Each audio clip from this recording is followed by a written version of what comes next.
If there's one thing we're all working towards, it's progress, moving forward. Whether in your career, your personal life, or your own business, we're all looking to grow in various ways. But what helps you get there? Especially when it comes to our ever-increasing dependence on technology in virtually every facet of our lives. In a world that continues to be shaped by digital systems, how can you not only keep up, but continue to elevate yourself and your business beyond your barriers, and then maintain that trajectory? Hey everyone, welcome to the first episode of Momentum, a podcast by Jotform, where we begin to answer these questions by talking about the things we do and come across every day as marketers in the world of tech. Our hope is that you can take away some kind of value from these conversations and potentially even apply what you hear to your own ecosystem of work, life, marketing, technology, or business. I'm your host, Elliot Sprecher, and today I'm here with Jotform's Vice President of Marketing Communications, Chad Reed. Thanks for joining us, Chad, on this, the inaugural installment of our podcast series. Yeah, I'm excited to be here. It's fun to get this kicked off, and we've got some great topics to get into, and happy to be on the inaugural journey. Awesome. It's great to have you. Well, let's get right into it. As Jotform's first podcast, I figure it's fitting we talk about what Jotform is known for, online forms. Specifically, how we use them ourselves, both in a professional and personal capacity, and some of the rather interesting use cases we've seen with some of our clients. But let's start with the basics. Chad, why would you say people need online forms? You know, that's kind of a loaded question.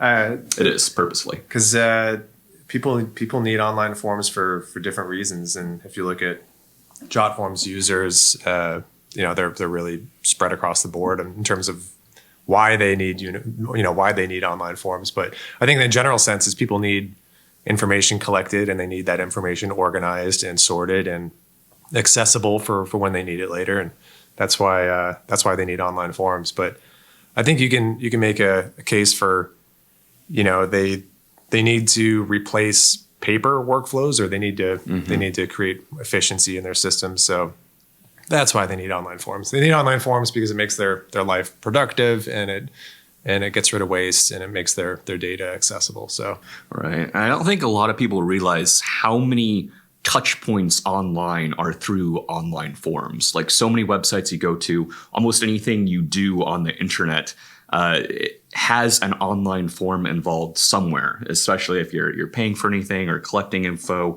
or trying to learn anything. It's really kind of everywhere. And, it wasn't until I started working for Jotform that I really realized that myself personally. So, it's really interesting to think about in the broad scale of things. How would you say that, obviously it's 2021, we got through 2020. How do you say COVID-19 has impacted the trends we've seen with online forms? Because it's definitely been quite a year for Jotform. Yeah, it really has. I think, COVID-19 obviously took away people's ability to do in-person workflows and to collaborate in person and to collect, information in person. So I think online forms kind of had their moment in the sun in 2020 and into 2021 because people had to find ways to replace that online. So people who were traditionally using paper for like a registration form or to collect signatures, these types of things, it just wasn't a possibility. So I think it's not that it's just that it ushered in the need to make that possible, and good, it's a good thing that online forms are.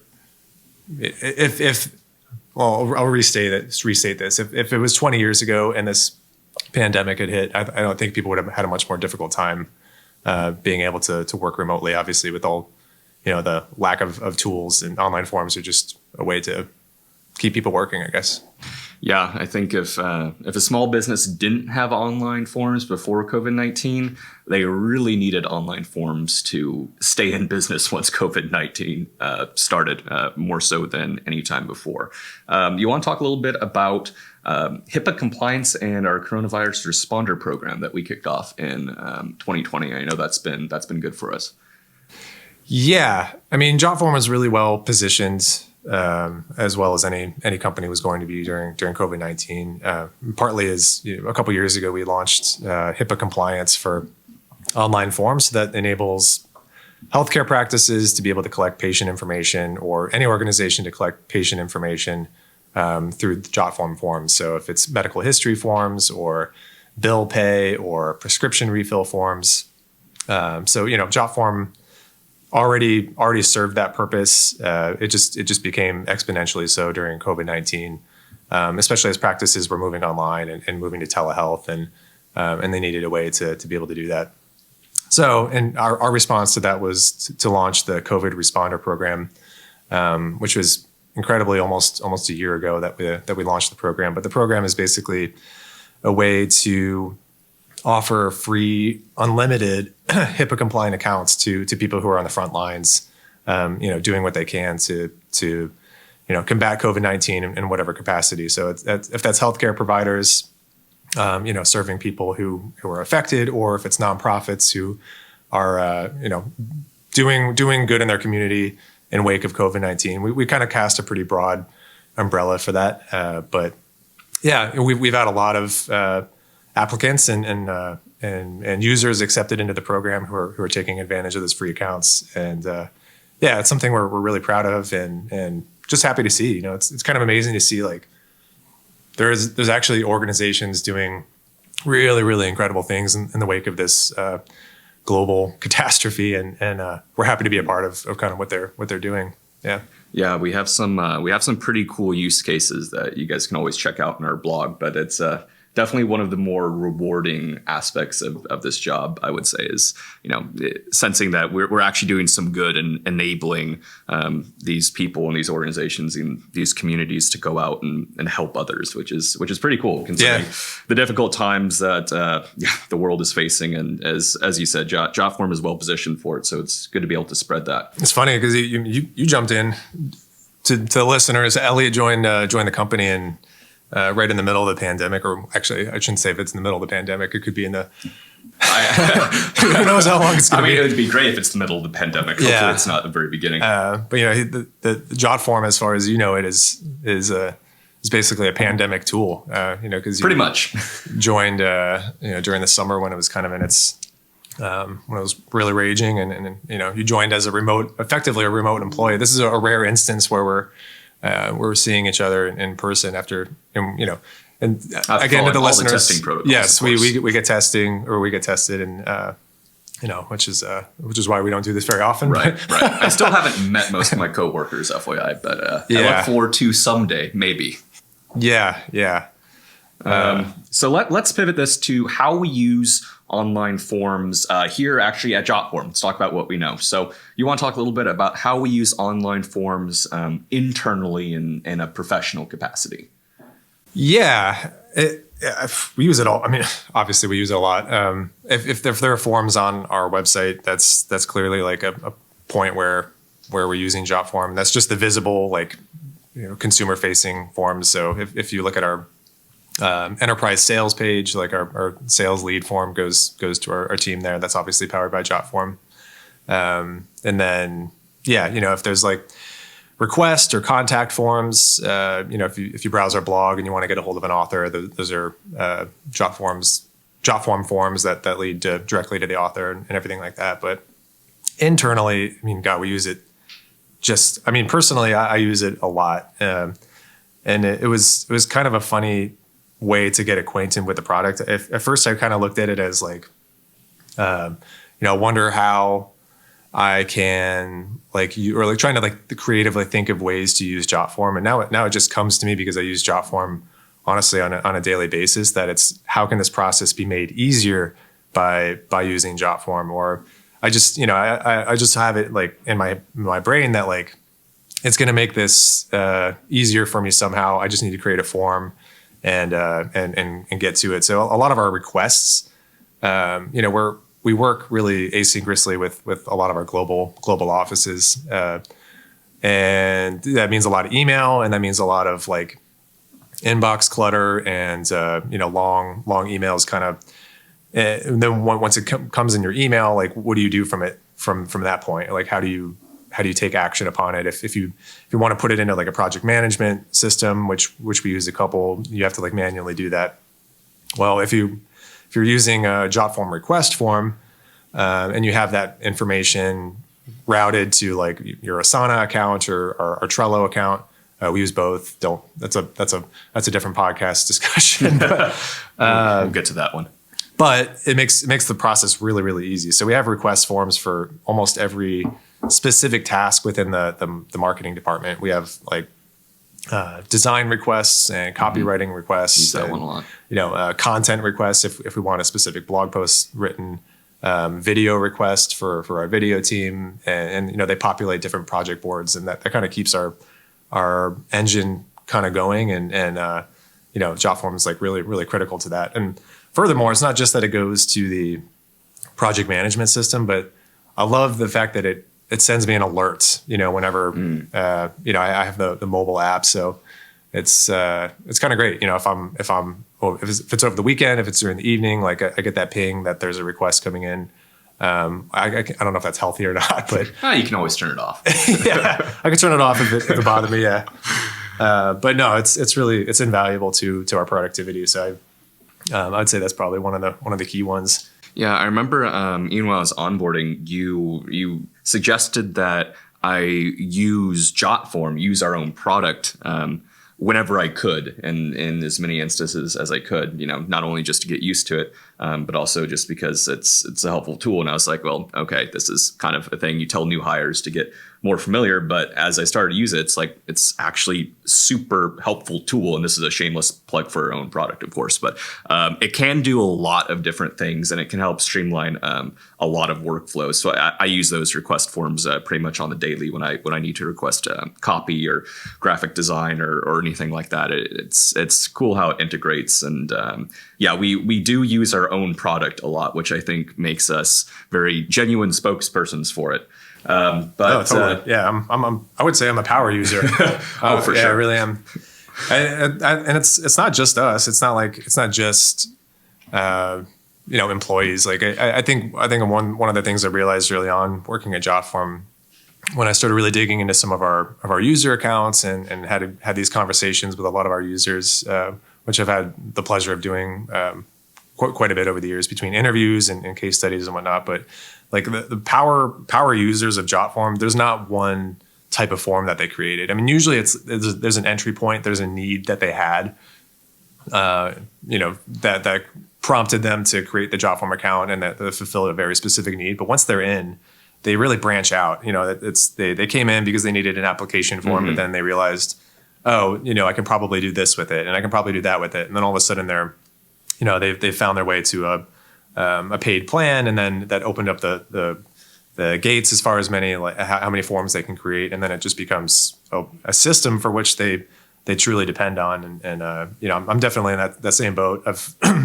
if I had to be charged for my Jotform account, I would bust out my credit card and do it. But fortunately, that's a perk of being an employee here, as I admin access. Admin access. No, I hear you. I think you nailed the head. I think people often find us because they need a specific need filled, like a specific online form. But then when they start using our platform, they realize not only how versatile online forms are, but also we have a lot of other features. Like we just released Jotform Tables last year, which is basically an online sort of spreadsheet database. So you can interact with all the data you're collecting from forms and submissions, be able to manipulate that and edit it and export it and see it in reports and different views. And it's been a really versatile tool that's helped, I think, just expand the use cases of Jotform. I use it for collecting webinar registrants and that sort of data, and then I can format it in just a way that I need to download the CSV file, upload it to Zoom for a webinar, what have you. It's a really good tool. I think people don't understand how much there is to do with Jotform until you kind of get familiarized with the platform itself. So totally. How do we use them externally in a personal capacity? So this isn't professional Jotform internal workflows. This is how have you use Jotform sort of in your personal life for things not related to Jotform? Yeah, honestly, quite a bit. I would say I'll lay out a couple scenarios, I guess, for when I really ended up having to use Jotform for personal reasons. But one of them was our softball team. And shout out to anyone who has to manage a softball team. It's when you say our softball team, what is our? Like Jotform softball team? Oh, no. Oh, sorry. My softball team. Yeah. No one on Jotform plays. Yeah. It's like, I didn't know Jotform had a softball team. Okay. I digress. No. Yeah. No, my softball team. I don't want to call it my softball. It's not my team, but the team I play on and was tasked with doing some recruiting. But yeah, no, managing any rec sports team is just a horrible thing. I can only imagine. And people have commitments. People can't make the team. People move. People flake. Whatever the case is, it's like just horrible. But Jotform really helped our recruiting efforts substantially. And one of the problems that we had was like, how do we get? Let me backtrack for a second. Co-ed softball and important distinction. Yeah, consistently finding ladies that will play on the team is like really hard. And I think we could make another podcast about that probably. No, it really can be. But so we very specifically needed to recruit women for the team to fill up the roster. We were short a few had moved. So that was the problem. That was the scenario. Like there are places that you can think that they probably exist. Like the city of Oakland has like a website where there's like a free agency program, or you can like post that you need players. You also kind of don't know what you're getting. So I figured I was going to create a recruiting form. And it had all the information that I wanted from a potential athlete, which was, their position, their preferred position. I had them self-evaluate based on like what they thought their skill set was on like a level of 1 to 5, whether they had their own glove or not, because as I found in these process, people would show up without like the very basic equipment. If they show up without a glove, then what can you possibly do about that? And then just a check to make sure that they live in Oakland. I had them sign off on whether they could make this specific time. It was like Thursday nights between 6 and 9 p.m. Just so they had that understood it's before like they ever showed in the up. Form, it's screening criteria. Like they can't possibly ignore that. Yeah, and like using Jotform for that, I was able to get. I didn't have to go back and forth, right? Like I didn't have to be like, oh, have you played before? It wasn't a conversation of that. I just collected every possible thing I could possibly need from an athlete. That was in a form. Then it was, of course, is like, how do you distribute the form? So I used a couple of like neighborhood sites, nextdoor.com, just said, put an announcement like, hey, like really looking to up our softball numbers. Like if you or anyone is interested, please fill out this form. And then, Reddit, same thing. If you do a local subreddit, which I did for Oakland, then, you're able to have a pretty targeted list. And people were really receptive to that. They were excited about it on both Nextdoor and Reddit. And then we got tons of responses for the form. And then it was great. And then I had this evaluation criteria because people were self-evaluating. They were telling what position they needed. So if we had like someone rating themselves at a 4 out of 5 star and they played third base, like I'm getting on the phone with that person the next day because we need to fill it up. So it was awesome. And I will say I'll put a plug in for the Jotform mobile app or Jotform mobile forms because you can automatically add contacts to your phone based on the submissions that are received. So I was collecting everyone's phone number, email address, everything else on this phone or on this form. And then from the app, I was like one click adding them to my phone. So I was like blasting out text messages pretty effortlessly to make sure that people were like following up and coming to practice. So yeah, like very low effort. And all of a sudden, like we had like more people than we needed show up on game day. Now getting them to stay for the whole season, that was more of a problem, but getting them to show up. Yeah, online forums can't help with that. Yeah. But it was awesome, and it actually made some really good friends that way too. They showed up, and we haven't played softball in a while. Go figure. But you meet some great people, and it all started with a Jotform form. So yeah, for sure. This is a complete tangent, but back in college, I went to the University of Wisconsin. I was on a racquetball league, and I remember how it was set up with the university is that if you were a rec team, you would get a grant if you met a certain quota for gender diversity. So we basically needed 2 girls on our racquetball team to get a $5,000 grant. And we could never get it. We never got that $5,000 because they had to come to, it was like 3 consecutive practices or something. They never did. We had a couple that would come to 2 and then they'd drop out. And we're like, well, that's cost us $5,000 in any case. Yeah. I used Jotform for that, but I didn't know about it back then, unfortunately. Now, didn't you use Jotform for some facet of your wedding planning or anything? If you feel comfortable speaking to that. How first of all, how dare you? No. I know things. I did my research. Yeah, no, we definitely did. I'll be forthright in saying I did not carry an equal share of the wedding planning, but I will say see what Ariel thinks about that. My major contribution early on was collecting addresses, which is kind of it's important. It's important. Yeah, it's really important. I'd say the most important part. For sure. Exactly. Yeah. Thank you. Yeah. That's why I figured I would just kick my feet up after I did it because I did so much. You did the heavy lifting. Yeah. No. And who has addresses anymore? It's just not. It's not a thing. I don't know a single. Prior to the wedding, I didn't know a single address of anyone. Well, it's like we used to know phone numbers by memory, and now no one knows that anymore. You just have it in your phone. Like I don't know. I think I know like my home phone number, if that. Yeah. So I think it's the same thing with addresses. It's not the kind of thing we actually know. It's just a shortcut, or it's a Google away. Yeah. Yeah. No, for sure. So that was like a really a critical thing early on, and like while we're like formalizing this attendee list, it ended up being over 110, medium-sized wedding, by the way. But like, where do you begin with that, and like, where do you like? Was that going to be 110 different emails that I send out, and like try to get a response, and then like hopefully it comes back in the right format, and then you copy and paste it somewhere.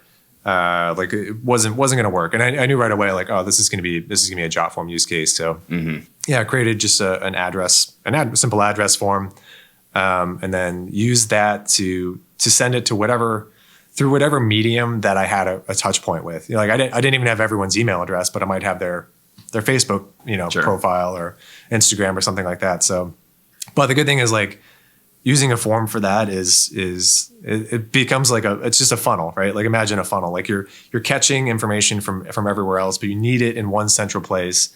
So I was dropping this form link in an email blast. I was dropping it in Facebook, and then once it's out there, I don't care. Like I don't need to follow up with them again. I'm just getting responses, and I know if they've seen it based on the responses I'm getting. They're all like managed to my Jotform account, and then we like downloaded the.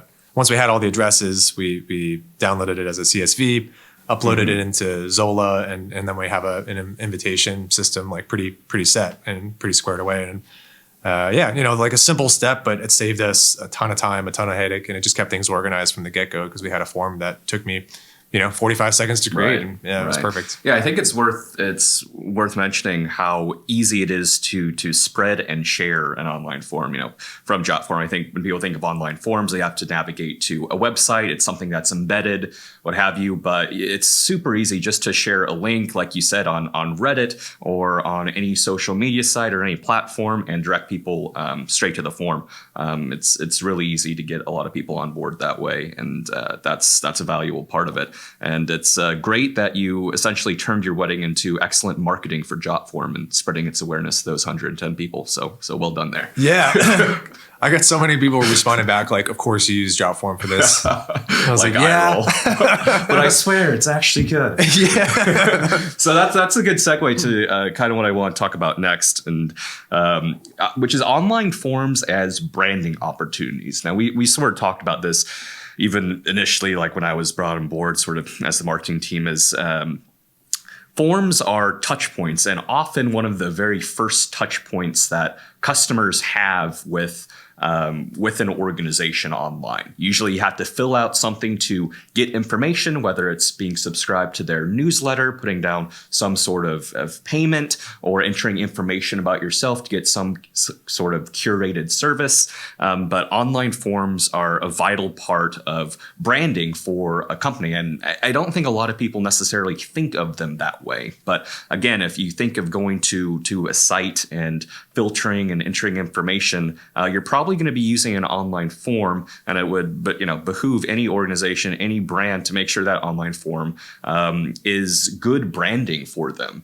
And I think one good thing about Jotform is we make it very easy to customize forms and to make them have the look and feel of your brand, whether it's your colors, your aesthetic, your font. I could name some competitors that sort of have a very standard way that their forms look. No matter what, they sort of always look the same, but we try to make all our forms very customizable, so you can make them branding opportunities and capitalize on that first touch point that online forms often are for anyone who's visiting your site online or anything like that. And I think we even do that for Jotform when we have people who are submitting requests to be considered for partnerships or case studies or anything like that. But it is worth mentioning that online forms are their own form of branding, and it's important to be able to customize them how you want to reflect your brand. And I don't know if there's anything else you want to add, but I just thought I'd mention that. I think as marketers on Jotform, it's we see that more than most, but it's something that would help a lot of people to understand. 100%. And I think that's really why so many people do love Jotform, is like the customization. They really make it look like their own. It's particularly important to me, not just from a marketing standpoint, but I will say, and we're kind of going back to like how we use Jotform, but from a hiring standpoint, especially, I think I probably, emphasize the look and feel of that, like a hiring form more than anything else, because it's kind of like conveying to, well, let me step back into like how I use it for hiring too, I guess, because that's actually a pretty critical step. I remember that first screening form. And I will say hiring is not my favorite task. Like I think it's same probably with recruiting for softball. Yeah, it's the same version of that, but in a professional capacity. And it's probably the thing I complain about the most, as everyone on the marketing team can say. Yeah. But Jotform really makes it really super easy for me in a lot of ways. Not only is there an application form that applicants are coming through, but a lot of the follow-up forms are using Jotform. Really, I use Jotform for that. So I've replaced doing a phone screen with a form screen. So basically, it's like, what information do I want from someone? I'm going to put it in a form. I'm going to send that out. It's going to save me the time from having to like schedule a 15 to 20 minute call with someone and like figuring out a calendar time. And then, then for me, obviously it's great to have any kind of touch base with someone, but I'm trying to get information in a screen. And then I'm scribbling things down in my like horrible handwriting on a notepad, hoping that I have like a reference for later when I need that information, whether it's like, why they're looking to leave their current job or what their salary expectations were, or like whatever. I have kind of a formula. If it's in a form, way easier, like way easier. Yeah, so accessible anywhere. Yeah, it's accessible anywhere, and it's something that I can share with our CEO if time comes or whatever the case is. Like it's the information I need and it's where I need it. And then it does mitigate sort of the back and forth, especially for selecting time periods, because we haven't even talked about integrations with Jotform, but we obviously Jotform can integrate with calendars, what have you. And if we have, say, 5 slots for interviews, if one individual selects a certain time slot, then it will automatically shut out that time slot as being a possibility for the next person. So you don't accidentally double book. And also it helps save time. You don't have that back and forth, which I think is valuable. And even as someone who, came onto the company 7-8 months ago, I remember getting these first screening forms and, selecting a time period. And it was my first real use of Jotform that I noticed. I'd probably used it elsewhere in my life. Yeah. And I was like, it's kind of cool. I'm like, okay, obviously they're touting their own product, but it's actually, I see why they're doing it. It's an interesting and cool sort of first touch point for perspectives, I think, which is definitely a way of using online forms as branding. Yeah, totally. Well, yeah, I mean, I've still got more use cases in that. Don't rush me along, son. Oh, I wasn't. Okay. You have the floor. Yeah. No. Well, so there's a screening form, but then after that, and you kind of touched on it too, like the interview scheduling opportunity, and we have the ability to like schedule something right through a form. That's another point. And then on top of that, there's like the for a lot of our candidates or for a lot of our roles, we have take home challenge submitting submission. So if there was like a prompt or something that we wanted to like see their work, something that worked on from home, then they'll submit through Jotform for that. And then in the follow up, like not necessarily the applicant facing forms, but we do like a evaluation form and for candidates that we share internally. So they're like end to end. We might use 4, 5, 6 forms per hire. So it's a lot, but yeah, with the branding, this all circles back to that branding conversation. But the branding part of that's super important because we are showcasing. I feel like we're like showcasing our product, and if they have even like a vague idea of like what they're applying for, like they're really getting a sense for what Jotform is because we're sending these forms, like trying to make them very representative of the company. Like it's branded. A lot of them have like background images of people on the team. Like they're definitely like a really, really important form for branding. Like I said, it's the first touch point for many people. And I think it's really important to consider that. Yeah, 100%. So kind of segueing from that to use cases. We talked a lot about Jotform use cases, but what are some interesting use cases that we've seen with Jotform users? Obviously, online forms are so versatile. They can be used for almost anything you can imagine. Does anything come to mind as sort of an interesting use case to talk about that we've seen? Yeah, I mean, that's probably the coolest part of my job and our job as marketers of Jotform is like we've really gotten the opportunity and the encouragement to explore these use cases. And if anyone's kind of checked out our YouTube page, we have a lot of user stories or case studies that we've produced, and I think we're up to like 25 of them. And we definitely handpick cool stories, But the good thing is we just have a whole ocean full of really interesting user stories. Just I don't know. For reference, like Back to the Roots is a really cool organization. They do like aqua farms. Like they have like they're very, very cool niche products. They have a line of cereals, but they were using and they also have like a mushroom mushroom, like grow your own like mushroom in a box type of product, like really, really interesting stuff. And they've been growing a lot, but they use Jotform for like a grow one, give one. So if you submit a picture of a mushroom, they'll give it away to give one to like a school somewhere, which is just a cool thing, just a really cool company. And that stood out to us, and we ended up creating a video of them. They're local. They're right here in Oakland. I used to work in the same building as them. Fun fact before Jotform, but that digresses. But yeah, using online forms for mushroom pictures. Add that to the list. Yeah. That's it's not a super common one, but I mean, I guess we're also when we're developing case studies, it's like we either find a really interesting organization that is using us in a pretty normal way, or like a normal, pretty standard organization using us in a really like fascinating way. So it kind of runs across the board. But I thought that one kind of checked both boxes. Yeah, for real. We have a pretty disproportionately large subset of photographers who use Jotform. Yeah. Why do you think that is? It kind of goes back to that replacing paper. I think when you look at the ways that photographers are using us, session agreements, model consents or agreements, and then payments. I think for a lot of photographers, they're doing it themselves. They need a kind of a do-all system that kind of collects information and helps them get paid easier. And so Jotform kind of services that. But yeah, if you look at our user base, there's a disproportionate number of photographers. I think they just it just really, really serves their needs really well. Yeah. Photographers and mushroom farmers. Just a couple of the use cases that you can have with Jotform. Well, if nothing else comes to the top of the mind, I think we pretty much ran out of time today. We really hope you guys enjoyed our conversation around online forums and maybe even learned something of value.